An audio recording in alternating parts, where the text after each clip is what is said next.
Divide by 8। आपको पता है कि अगर कोई संख्या है उसका लास्ट का 3 डिजिट अगर 8 से डिवाइड है तो वो संख्या 8 से डिविजिबल होगी। ठीक है, ये चीज़ तो आपको पता है। चलो सवाल को बाद में देखते हैं, पहले कुछ हम समझते हैं। मान लीजिए 24A है, ठीक है, कोई संख्या अगर ये 8 से डिवाइड है तो A का मान बताइए। तो A का मान या तो 0 होगा, या तो 2 होगा, या तो 4 होगा, या तो 6 होगा, या तो 8 होगा। ठीक है, तो अभी इसमें से हम रख के इसको चेक करते हैं। 0 हो सकता है, 2 नहीं होगा, 4 भी नहीं होगा, 8 होगा। या तो 0 होगा या तो 8 होगा। जब भी 8 से डिविजिबल चेक करेंगे तो लास्ट के 3 अंक हम चेक करेंगे। पहले अंक को जब इकाई का अंक जब हम चेक करेंगे तो सीधा आपको पता होना चाहिए कि इकाई का अंक या तो 0 या तो 2 या तो 4 या तो 6 या तो 8 होगा। इसी में से कोई होगा, फटाफट रख के चेक कर लेंगे। अब जब बात आती है कोई बीच की संख्या हो, जैसे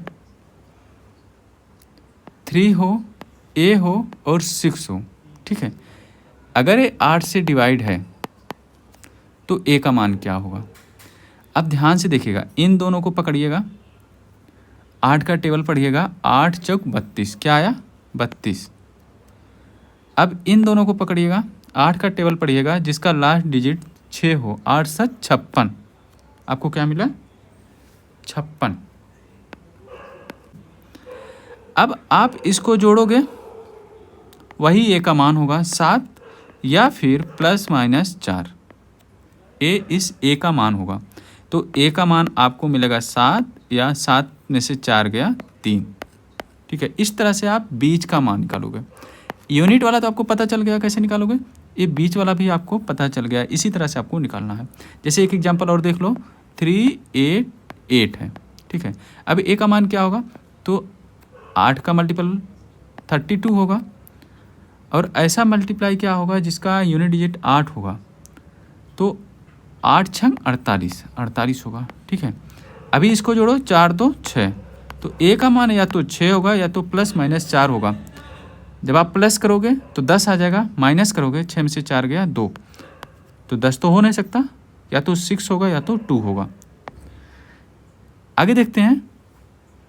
अब हम बात करते हैं इस वाले पे, अगर इस तरह का हो A 32 और 8 से डिवाइड हो तो इस A का मान क्या होगा।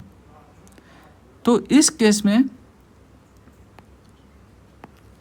3 पॉसिबिलिटी मिलेगी, या तो 0 2 4 6 8 होगा, या फिर 1 3 5 7 9 होगा, या फिर नॉट पॉसिबल होगा। नॉट पॉसिबल कब होगा, जब लास्ट का 2 डिजिट जो है वो 4 से डिवाइड ना हो। अगर 4 से डिवाइड है, अगर ये 4 से डिवाइड है, या तो A होगा या तो A होगा। इसमें से स्टार्टिंग के चेक कर लो रख के, ठीक है। तो 0 रखोगे तो 32 होगा, यानी इसमें से कोई आंसर होगा।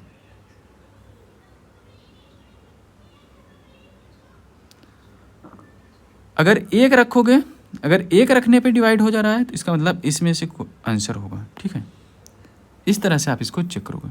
जैसे एक है A है और 4 4 है, तो अभी ये देखो 4 से डिवाइड है, हाँ है। अगर यहाँ पे हम 0 रखते हैं तो 44 बचेगा, 44 8 से डिवाइड नहीं है तो इसका मतलब A नहीं होगा। अगर हम 1 रखते हैं तो 8 एकम 8, 14 में से 8 गए 6, 8 8 64, यानी 1 से डिवाइड हो जा रहा है। या तो 1 होगा, 3 होगा, 5 होगा, 7 होगा, 9 होगा। 3 करते हैं, 8 चौक 32, 2 8 3 24, 5 करते हैं, 8 छंग 48, 6 28 64। समझ में आया? अब मुझे लग रहा है आपको समझ में आ गया होगा।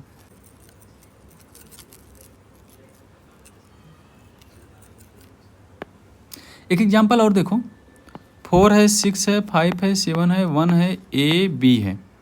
A जो है आपका 8 से डिवाइड है, और कंडीशन आपको दिया है इफ़ A - 3B = 3, तो फाइंड वैल्यू ऑफ A- या A+ बी।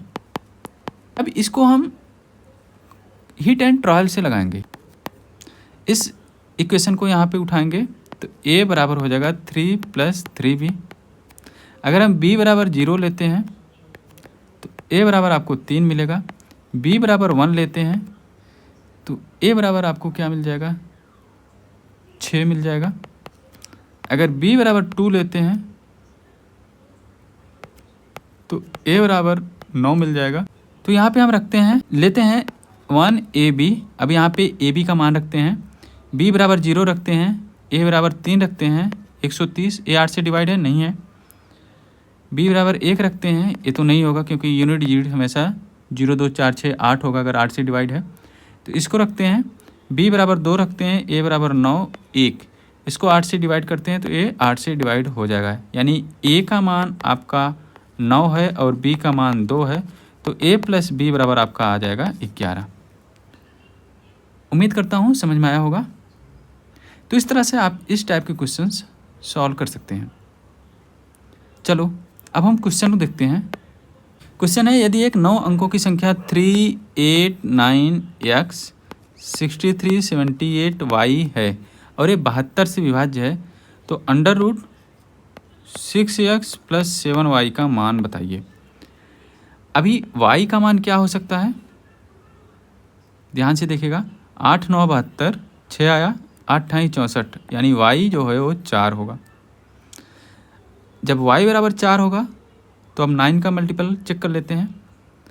9 ख़त्म, 6 3 9 ख़त्म, उसके बाद 7 3 10 8 18 ख़त्म, बचा 8। 8 और 4 12, 12 6 18, 12 6 18। x का मान 6 होगा। तो अभी इसमें रख देते हैं। 6 6 36 + 7 चौक 28, 8 6 14, 3 2 5 1 6 बराबर 8। यानी कि आंसर जो होगा वो इसका